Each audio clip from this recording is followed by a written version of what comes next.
Hello everyone, Namaskar. In this video, let us solve some questions from question number 2A and question number 2B completely. These questions can be asked for 2 marks. जे चॅनेलवर नवीन आहेत त्यांनी नक्की subscribe करा, कारण आपण अशा प्रकारे प्रॅक्टिस घेऊन आपण परीक्षेची भीती घालवूया. Question number 2. In a circle with center B, arc APC congruent arc DQ. बघा APC DQ ला congruent आहे हे दोन arc. Right? Complete the following activity to prove chord AC congruent to chord DE. आपल्याला AC chord DE ला congruent दाखवायचा आहे. तर इथे आपण ही ऍक्टिव्हिटी पूर्ण करूया. In triangle ABC and triangle DBE, ABC and DBE, what we have? काय म्हटलेलं आहे? AB is equal to DB. AB is equal to DB. आता बघा तुम्ही AB आणि DB काय आहे? Radius, right? This is also radius, this is also radius, therefore radii of same circle.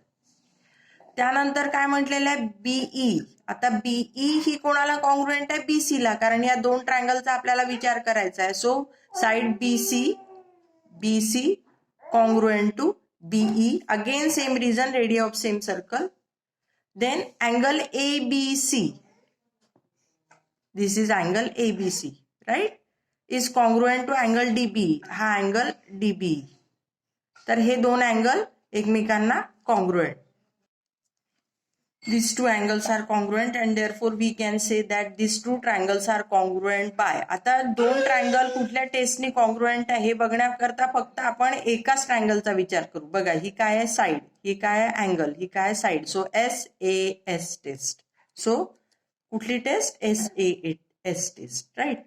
आणि आपण आपल्याला माहिती आहे की when two triangles are congruent then remaining parts are also congruent and therefore we can say that this AC congruent to DE. मग AC काय आहे? Chord आहे. So chord AC congruent to chord DE. We can say corresponding sides of congruent triangles, right? So in this way we can solve this. Let us solve next question. Observe the figure and complete the following activity to determine whether the two triangles are similar or not. आता आपल्याला activity पूर्ण करायची, हे दोन triangle similar आहेत की नाही. तर आपल्याला काय दिलं? या एका ट्रायंगल मध्ये तीनही साइडची मेजरमेंट दिलेली आहे आणि या दुसऱ्या ट्रायंगल मध्ये दिलेली आहे. म्हणजे आता फक्त एक लक्षात ठेवायचं की आपल्याला चेक काय करायचं? हे सिमिलर आहे की नाही. मग सिमिलर आहे की नाही हे चेक करण्याकरता आपल्याला कुठली टेस्ट सिमिलॅरिटीची आहे ते बघूया. तर इथे अँगल एकही दिला नाही आहे, म्हणजे आपल्याला AA टेस्टही होणार नाही, त्यानंतर SAS टेस्ट पण होणार नाही आहे. मग राहिली कुठली?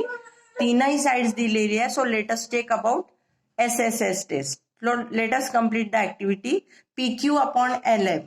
PQ किती आहे? 6 आणि 3, म्हणजे इथे काय येईल? 2, राईट? 2 अपॉन 1 और simply you can write 2. QR upon MN 8 upon 4 that is equal to 2 आणि PR upon LN is equal to 10 upon 5 that is also is equal to 2.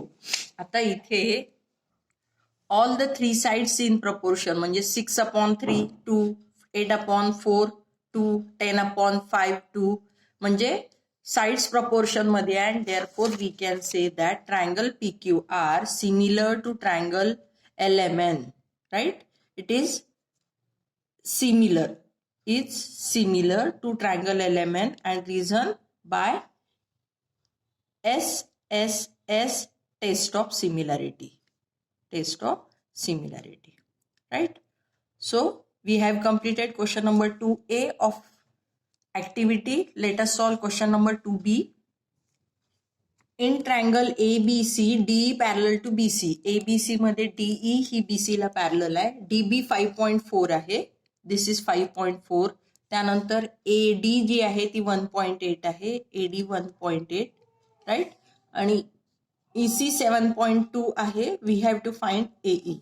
आता आपल्याला लक्षात आलं पाहिजे, बघा बोर्डाचा पेपर सोडवताना तुम्हाला काय लिहायचं आहे? In triangle ABC DE parallel to BC, right? Therefore AD upon DB is equal to AE upon EC. जेव्हा ट्रायंगल मध्ये if a segment is parallel to one side of a triangle, then in that case we can apply basic proportionality theorem. So here what is reason? Basic proportionality theorem. याला बघा अर्धा mark असतो. Theorem right. त्यानंतर आपण values put up करू. Eddy किती आहे? 1.8. त्यानंतर DB 5.4. AE that we have to find आणि ईसी जी आहे ती 7.2. मग आपण जर क्रॉस केलं तर काय होईल? A E into 5.4 is equal to 1.8 into 7.2 right. तर इथे एई इज इक्वल टू आपल्याला काय मिळेल? A E is equal to 1.8 into 7.2 upon 5.4. जर तुम्ही बघितलं इथे एक नंतर डेसिमल पॉईंट आहे, इथे एक नंतर डेसिमल पॉईंट आहे right. So here we can write बघा 18 इंटू 7.2 सरळ आपण लिहू आणि इकडे 5.54 लिहू कारण दोन्हीकडे एक नंतर डेसिमल पॉईंट आहे. So here 18 1s 18 3s right. So 7.2 divided by 3 that is equal to 2.4. म्हणून आपला एई जो आहे एई किती आहे? 2.4 right. Let us solve question number 2. In the figure, circle with center D touches the sides of angle ACB at A and B. If angle ACB is equal to 52 degree, then find measure of angle ADB. Baga, this is circle with center D, right? And this circle touches angle ACB, sides of angle ACB at point A and B. And we have given measure of this angle. And what we have to find? Measure of angle ADB. आता एक लक्षात घ्या की आपण हे जी आहे हे DA radius आहे आणि सीए काय आहे? टँजंट आहे. म्हणजेच इथे radius tangent theorem we can apply. आता हे प्रॉब्लेम कसं लिहायचं बघा. Segment AD is radius and line CA is tangent. Therefore segment DA is perpendicular to line CA. Tangent theorem. Reason? Tangent theorem. And therefore angle CAD is equal to 90 degree. Right? Suppose this is 1. Similarly, DB, segment DB is radius and line CB is tangent. Therefore, angle CBD is equal to 90. Right? This is second. And therefore, what we have? So, in quadrilateral, कुठला quadrilateral बघा हा आपण 90 चा दाखवला. Right? This is 90. This is also 90. So, in quadrilateral CADB. Quadrilateral CADB काय आहे? Angle CAD plus angle CBD is equal to बघा हे दोन्ही या दोघांची सम किती आहे? 90 plus 90 that is equal to 180. But these are what? Opposite angles of what? Opposite angles of quadrilateral. And when opposite angles of quadrilateral are supplementary, then the quadrilateral is cyclic, right? So here we can say therefore quadrilateral CADB is cyclic, right?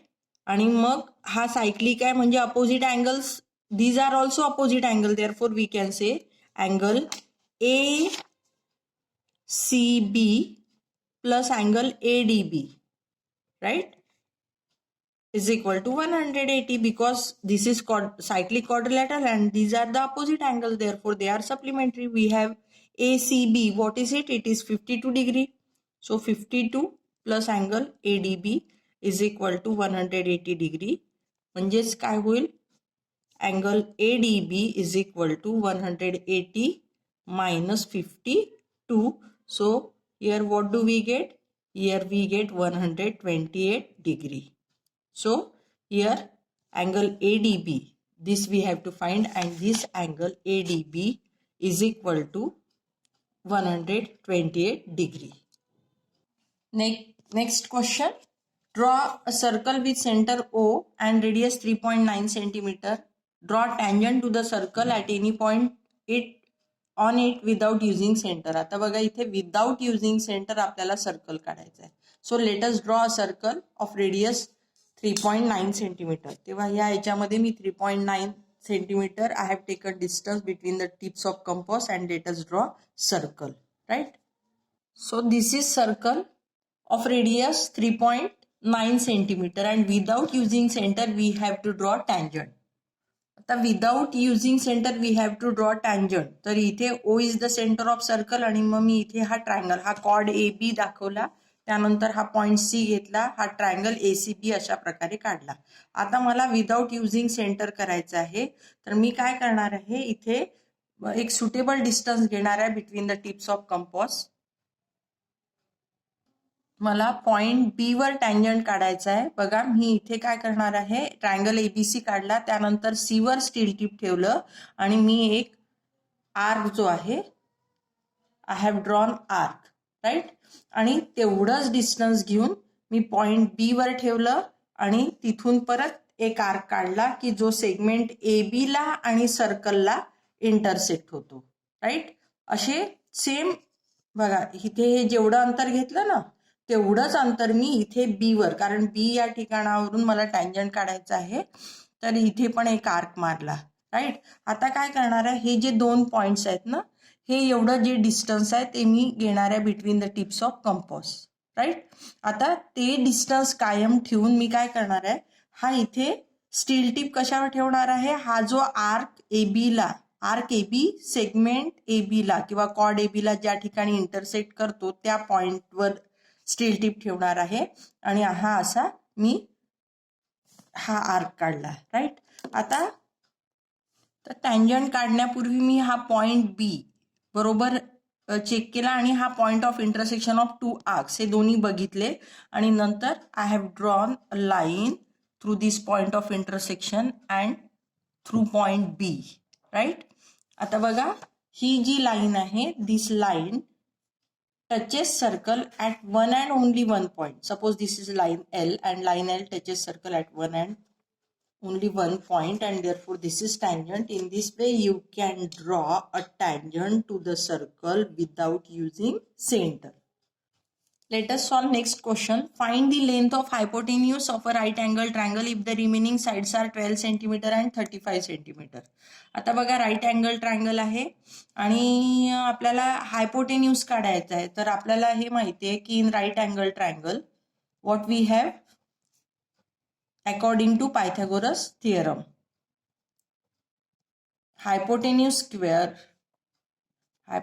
square is equal to side 1 square plus side 2 square, right? Side 1 square plus side 2 square. This is by Pythagoras theorem. प्रत्येकाचं reason लिहिणं अतिशय आवश्यक आहे, कारण लक्षात घ्या याचे marks असतात. तर इथे साइड 1 किती आहे 12 स्क्वेअर आणि इथे 35 square. So it is 144 plus 1225.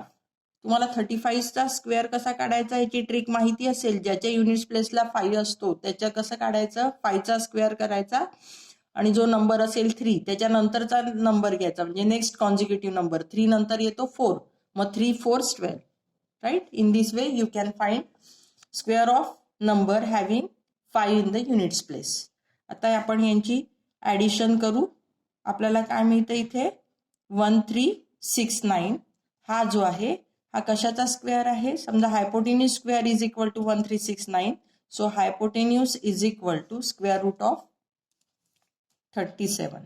So square root of 1369 is equal to 37. So length of hypotenuse सगळ्यात शेवटी काय लिहिणार तुम्ही, therefore length of hypotenuse is equal to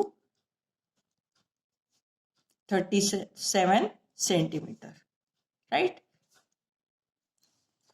Find the distance between points A23 and B41. Next question आहे 5th question from question number 2B. आता distance formula तुम्हाला माहिती आहे. कुठले दोन पॉइंट्स दिलेले आहे, A2,3 आणि B आहे 4,1. तर आपला हा जो आहे हा x1 आहे, हा y1 आहे, हा x2 आहे आणि हा y2 आहे, right. So distance formula, by distance formula what we have x2 minus x1 square plus y2 minus y1 square, right.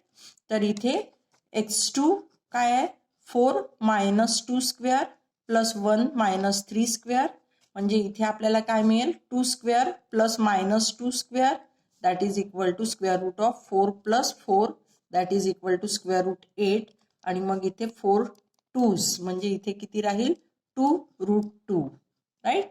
So distance between points A23 and B41 is 2 square root 2. In this way we have solved questions of marks 1 and 2 from Navneet practice question set, right. So in next video we are going to solve questions of 3 or 4 marks. Thank you.